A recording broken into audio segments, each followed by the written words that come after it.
ಪರಿಷತ್ನಲ್ಲಿ ಸಚಿವೆ ಲಕ್ಷ್ಮಿ ಹೆಬ್ಬಾಳ್ಕರ್ಗೆ ನಿಂದನೆ ಆರೋಪವನ್ನು ಎದುರಿಸ್ತಾ ಇರುವ ಎಂಎಲ್ಸಿ ಸಿಟಿ ರವಿ ಇವತ್ತು ರಾಜ್ಯಪಾಲರ ಮುಂದೆ ಹಾಜರಾಗಿದ್ದರು. ರಾಜ್ಯಪಾಲರಿಗೆ ಪ್ರಕರಣದ ವಿವರಣೆಯನ್ನು ನೀಡಿದ್ದಾರೆ. ಪ್ರಕರಣದಲ್ಲಿ ರಾಜ್ಯಪಾಲರು ಮಧ್ಯಪ್ರವೇಶ ಮಾಡಿದ್ದಾರೆ.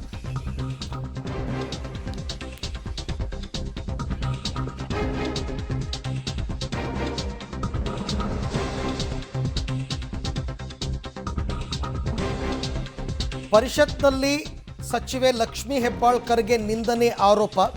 ಈ ಪ್ರಕರಣದಲ್ಲಿ ಈಗ ರಾಜ್ಯಪಾಲರ ಮಧ್ಯಪ್ರವೇಶವಾಗಿದೆ. ರಾಜ್ಯಪಾಲರನ್ನ ಭೇಟಿಯಾಗಿದ್ದಾರೆ ಸಿಟಿ ರವಿ. ಪೊಲೀಸರ ಅಮಾನವೀಯ ವರ್ತನೆಯ ಬಗ್ಗೆ ವಿವರಣೆಯನ್ನು ನೀಡಲಿದ್ದಾರೆ ರವಿ ಅವರು. ಲಕ್ಷ್ಮಿ ಹೆಬ್ಬಾಳ್ಕರ್ ಪ್ರಕರಣದಲ್ಲಿ ಈಗಾಗಲೇ ಪ್ರಕರಣದ ತನಿಖೆಯನ್ನು ಸಿಐಡಿಗೆ ರಾಜ್ಯ ಸರ್ಕಾರ ಕೊಟ್ಟಿದೆ. ಪೊಲೀಸರು ಪ್ರಕ್ರಿಯೆ ಪ್ರಕಾರ ತನಿಖೆ ಮಾಡ್ತಾರೆ ಅಂತ ಪರಮೇಶ್ವರ್ ಅವರು ಕೂಡ ಈಗಾಗಲೇ ಹೇಳಿದ್ದಾರೆ. ಅಂದರೆ ಸಿಐಡಿ ತನಿಖೆ ಕೊಟ್ಟಿರೋದ್ರಿಂದ ಈ ಪ್ರಕರಣದಲ್ಲಿ ಈಗ ರಾಜ್ಯಪಾಲರ ಮಧ್ಯಪ್ರವೇಶವಾಗಿದೆ. ಬಹಳ ವಿಶೇಷ ಏನಂದರೆ ರಾಜ್ಯಪಾಲರು ಅವರೇ ಬುಲಾವ್ ನೀಡಿ ಸಿಟಿ ರವಿ ಅವರನ್ನ ಕರೆಸ್ಕೊಂಡಿದ್ದಾರೆ. ಇದು ಸಿಟಿ ರವಿ ಹೋಗಿ ರಾಜ್ಯಪಾಲರಿಗೆ ದೂರು ಕೊಡ್ತಾ ಇರೋದಲ್ಲ, ರಾಜ್ಯಪಾಲರೇ ಕರೆಸ್ಕೊಂಡಿದ್ದಾರೆ. ಅಂದರೆ ರಾಜ್ಯಪಾಲರೇ ಈ ಪ್ರಕರಣದಲ್ಲಿ ಆಸಕ್ತಿಯನ್ನು ತೋರ್ತಾ ಇದ್ದಾರೆ. ಹಾಗಾಗಿ ರಾಜ್ಯಪಾಲರ ಮುಂದಿನ ನಡೆ ಏನು ಅಂತಕ್ಕಂಥದ್ದು ಪ್ರಶ್ನೆ. ಈಗಾಗಲೇ ಆ ಪ್ರಕರಣದಲ್ಲಿ ಪೊಲೀಸರು ಸಿಟಿ ರವಿ ಅವ್ರನ್ನ ಹೇಗೆ ನಡೆಸ್ಕೊಂಡ್ರು, ರಾತ್ರಿ ಎಲ್ಲ ಹೇಗೆ ಸುತ್ತಾಡಿಸಿದ್ರು, ಎಲ್ಲೆಲ್ಲಿ ಕರ್ಕೊಂಡು ಹೋಗಿದ್ರು, ಇವೆಲ್ಲವನ್ನು ಇಂಚಿಂಚು ಮಾಹಿತಿಯನ್ನು ಸಿಟಿ ರವಿ ಮಾಧ್ಯಮಗಳ ಮುಂದೆ ಬಿಚ್ಚಿಟ್ಟಿದ್ದಾರೆ. ಅದೇ ವಿವರಣೆಯನ್ನು ರಾಜ್ಯಪಾಲರಿಗೆ ಕೂಡ ಕೊಡ್ತಾರೆ. ಈಗ ನಾವು ಅವತ್ತೇ ನಾನು ಹೇಳಿದ್ದೆ, CODಗೆ ಕೊಟ್ಟಿದ್ದೇವೆ, ಈ ಕೇಸನ್ನು CODಗೆ ವರ್ಗಾವಣೆ ಮಾಡಿದ್ದೇವೆ ಅಂತ ಹೇಳಿದ್ದೆ. ಅದ್ರ ಅವ್ರ ಕೆಲಸ ಅವ್ರು ಮಾಡ್ತಾರೆ. COD ತನಿಖೆ ಪ್ರಾರಂಭ ಮಾಡಿದ್ದಾರೆ. ಸತ್ಯಾಸತ್ಯತೆ ಹೊರಗಡೆ ಬರಬೇಕಲ್ಲ, ಅದಕ್ಕೆ ಪ್ರಾರಂಭ ಮಾಡಿದ್ದಾರೆ. ಈಗ ಅಷ್ಟು ಮಾಹಿತಿ ನನ್ನ ಕೊಲೀಗ್ ಮಸೂದ್ ಅವರಿಂದ ಪಡ್ಕೊಳ್ಳೋಣ.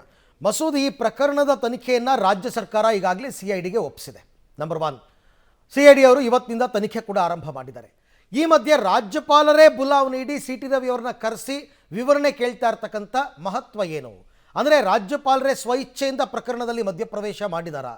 ಮುಂದೆ ಅವರ ನಡೆ ಏನಾಗಿರಬಹುದು ಅಂತ? ಅರವಿಂದ್, ಡಿಸೆಂಬರ್ 19ನೇ ತಾರೀಕು ವಿಧಾನ ಪರಿಷತ್ನಲ್ಲಿ ಏನೆಲ್ಲ ಘಟನೆ ನಡೀತೋ, ಜಟಾಪಟಿ ನಡೀತೋ, ಸಿಟಿ ರವಿ ಅವರು ಅಶ್ಲೀಲ ಪದ ಬಳಕೆ ಮಾಡಿದ್ದಾರೆ ಅನ್ನುವಂಥ ಲಕ್ಷ್ಮೀ ಹೆಬ್ಬಾಳ್ಕರ್ ಅವರ ಆರೋಪ, ಅನಂತರ ವಾಗ್ವಾದ, ಅನಂತರ ಪೊಲೀಸ್ ಬಂಧನ, ಪೊಲೀಸರಿಂದ ಇಡೀ ನೈಟು ಸಿಟಿ ರವಿ ಅವರನ್ನ ಸುತ್ತಾಡಿಸಿದ್ದು, ನಿಕೃಷ್ಟವಾಗಿ ಅಮಾನವೀಯವಾಗಿ ನಡೆಸ್ಕೊಂಡಿದ್ದು, ಎಲ್ಲ ವಿಚಾರವೂ ಕೂಡ ಈಗ ರಾಜ್ಯಪಾಲರ ಗಮನಕ್ಕೂ ಕೂಡ ಇದೆ. ಇತ್ತೀಚೆಗೆ ಅಷ್ಟೇ BJP ನಿಯೋಗ ಆರ್ ಅಶೋಕ್ ಅವರ ನೇತೃತ್ವದಲ್ಲಿ ರಾಜ್ಯಪಾಲರನ್ನ ಭೇಟಿ ಮಾಡಿ ಇಡೀ ಪ್ರಕರಣದ ಸಂಬಂಧಪಟ್ಟಂತೆ ದೂರನ್ನು ಕೊಟ್ಟಿದ್ದರು. ಜೊತೆಗೆ ಸ್ವತಂತ್ರವಾದಂತಹ ತನಿಖೆಗೆ ನೀವು ನಿರ್ದೇಶನ ಕೊಡಬೇಕು, ಅಥವಾ CBI ತನಿಖೆಗೆ ರಾಜ್ಯ ಸರ್ಕಾರಕ್ಕೆ ನಿರ್ದೇಶನ ಕೊಡಬೇಕು, ಅಥವಾ ನೀವೇ ಸತ್ಯಶೋಧನೆ ಮಾಡಬೇಕು ಅನ್ನುವಂತಹ ಮನವಿಯನ್ನು ಕೂಡ ಮಾಡಿಕೊಳ್ತು. ಜೊತೆಗೆ ಸರ್ಕಾರದ ನಡೆ, ಪೊಲೀಸರ ನಡೆ ಬಗ್ಗೆ ದೂರನ್ನು ಕೂಡ ಕೊಟ್ಟಿದ್ದರು. ಅವರ ನಡೆ ಸರಿಯಿಲ್ಲ, ನೀವು ಮಧ್ಯಪ್ರವೇಶ ಮಾಡಬೇಕು ಅನ್ನುವಂಥ ಒತ್ತಾಯ ಮಾಡಿದರು. ಅದೇ ಸಂದರ್ಭದಲ್ಲಿ ಖುದ್ದಾಗಿ ರಾಜ್ಯಪಾಲರು ಸಿಟಿ ರವಿ ಅವರಿಗೂ ಕೂಡ ಬುಲಾವ್ ಕೊಟ್ಟಿದ್ದರು. ಆ ಮಧ್ಯೆ ಡಾಕ್ಟರ್ ಮನಮೋಹನ್ ಸಿಂಗ್ ಅವರು ನಿಧನ ಆದರು, ಡೆಲ್ಲಿಗೆ ಹೋಗಿ ಬಂದರು ರಾಜ್ಯಪಾಲರು. ಈಗ ದೆಹಲಿಯಿಂದ ವಾಪಸ್ಸಾದ ನಂತರ ಈ ಹಿಂದೆ ಏನು ಬುಲಾವ್ ಕೊಟ್ಟಿದ್ರು ಅದರಂತೆ ಸಿಟಿ ರವಿ ಅವರು ಇವತ್ತು ರಾಜ್ಯಪಾಲರನ್ನ ರಾಜಭವನದಲ್ಲಿ ಭೇಟಿ ಮಾಡಿದ್ದಾರೆ. ಅವತ್ತಿನ ಘಟನೆ ಜೊತೆಗೆ ಪೊಲೀಸ್ ಬಂಧನ, ಅವತ್ತಿನ ರಾತ್ರಿ ಆದಂತಹ ಎಲ್ಲ ವಿದ್ಯಮಾನಗಳನ್ನು ಕೂಡ ರಾಜ್ಯಪಾಲರ ಗಮನಕ್ಕೆ ಸಿಟಿ ರವಿ ಅವರು ತಂದಿದ್ದಾರೆ. ಸಿಟಿ ರವಿ ಅವರ ಜೊತೆಗೆ ಆ ಪರಿಷತ್ ವಿಪಕ್ಷ ನಾಯಕ ಚಲವಾದಿ ನಾರಾಯಣ ಸ್ವಾಮಿ, ಜೊತೆಗೆ BJPಯ ಒಂದಷ್ಟು ಜನ ಪರಿಷತ್ ಸದಸ್ಯರು ಕೂಡ ಈ ಸಂದರ್ಭದಲ್ಲಿ ಸಾಥ್ ಕೊಟ್ಟಿದ್ದಾರೆ. ಇಡೀ ಪ್ರಕರಣದ ವಿವರಣೆಯನ್ನು ಕೊಡ್ತಾ ಇದ್ದಾರೆ.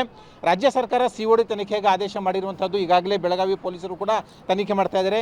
ಆದರೆ COD ತನಿಖೆ ಅಥವಾ ಬೆಳಗಾವಿ ಪೊಲೀಸರ ತನಿಖೆ ಮೇಲೆ ನಮಗೆ ನಂಬಿಕೆ ಇಲ್ಲ. ಯಾಕೆಂದರೆ ಅವರು ನಿಷ್ಪಕ್ಷಪಾತವಾಗಿ ತನಿಖೆ ಮಾಡಲ್ಲ, ಒನ್ ಸೈಡೆಡ್ ತನಿಖೆ ಮಾಡ್ತಾರೆ, ನನ್ನನ್ನೇ ಆರೋಪಿ ಮಾಡ್ತಾರೆ ಅನ್ನುವಂತಹ ಆರೋಪವನ್ನು ಇದೇ ಸಂದರ್ಭದಲ್ಲಿ ಸಿಟಿ ರವಿ ಅವರು ರಾಜ್ಯಪಾಲರ ಬಳಿ ಹೇಳ್ಕೊಳ್ತಾ ಇದ್ದಾರೆ. ಹಾಗಾಗಿ ನೀವು ಮಧ್ಯಪ್ರವೇಶ ಮಾಡಬೇಕು, ನನಗೆ ಅನ್ಯಾಯ ಆಗಿದೆ, ಪೊಲೀಸ್ ಇಲಾಖೆಯಿಂದ ಸರ್ಕಾರದಿಂದ ಅನ್ಯಾಯ ಆಗಿದೆ, ನಾನು ಒಬ್ಬ ಬಲಿಪಶು ಆಗಿದ್ದೇನೆ, ಅನಾವಶ್ಯಕವಾಗಿ ನನ್ನನ್ನು ಅಪರಾಧಿ ಸ್ಥಾನದಲ್ಲಿ ನಿಲ್ಲಿಸಲಾಗ್ತಿದೆ, ಹಾಗಾಗಿ ನೀವು ಮಧ್ಯಪ್ರವೇಶ ಮಾಡಬೇಕು, ಸ್ವತಂತ್ರ ತನಿಖೆಗೆ ಆದೇಶ ಮಾಡಬೇಕು, ಅಥವಾ CBI ತನಿಖೆ ಆಗಬೇಕು, ಅಥವಾ ನ್ಯಾಯಾಂಗ ತನಿಖೆ ಆಗಬೇಕು ಅನ್ನುವಂತಹ ಆಗ್ರಹವನ್ನು ಕೂಡ ಇದೇ ಸಂದರ್ಭದಲ್ಲಿ ಮಂಡನೆ ಮಾಡ್ತಾ ಇದ್ದಾರೆ ಅಂತ ಕೂಡ ಹೇಳಲಾಗ್ತಿದೆ. ಒಟ್ಟಾರೆ ಪ್ರಕರಣದ ಮಾಹಿತಿ ಕೊಟ್ಟು CBI ತನಿಖೆ ಅಥವಾ ನ್ಯಾಯಾಂಗ ತನಿಖೆ ಅಥವಾ ಸ್ವತಂತ್ರ ತನಿಖೆ ಆಗಬೇಕು ಅನ್ನುವಂಥ ಪಟ್ಟನ್ನು ಸಿಟಿ ರವಿ ಅವರು ಹಿಡಿದಿದ್ದಾರೆ. ಈಗ ಸಿಟಿ ರವಿ ಅವರು ರಾಜ್ಯಪಾಲರ ಭೇಟಿ ನಂತರ ರಾಜ್ಯಪಾಲರು ಯಾವ ರೀತಿ ಮಧ್ಯಪ್ರವೇಶ ಮಾಡ್ತಾರೆ ಅನ್ನುವಂಥದ್ದು ಕುತೂಹಲ ಮೂಡಿಸಿದೆ. ಸರ್ಕಾರಕ್ಕೆ ಯಾವ ನಿರ್ದೇಶನವನ್ನು ರಾಜ್ಯಪಾಲರು ಕೊಡ್ತಾರೆ ಅನ್ನುವಂಥದ್ದು ಕೂಡ ಬಹಳ ಕುತೂಹಲ ಮೂಡಿಸಿದೆ. Arvind, right, thank you Masood ತಮ್ಮ ಎಲ್ಲ ಮಾಹಿತಿಗಾಗಿ. ನೋಡೋಣ, ಈಗ ರಾಜ್ಯಪಾಲರು ಮುಂದಿನ ನಡೆ ಬಹಳ ಕುತೂಹಲ ಭರಿತವಾಗಿದೆ. ಏನು ಮಾಡ್ತಾರೆ ಅಂತಕ್ಕಂಥದ್ದನ್ನು ಕಾದು ನೋಡೋಣ.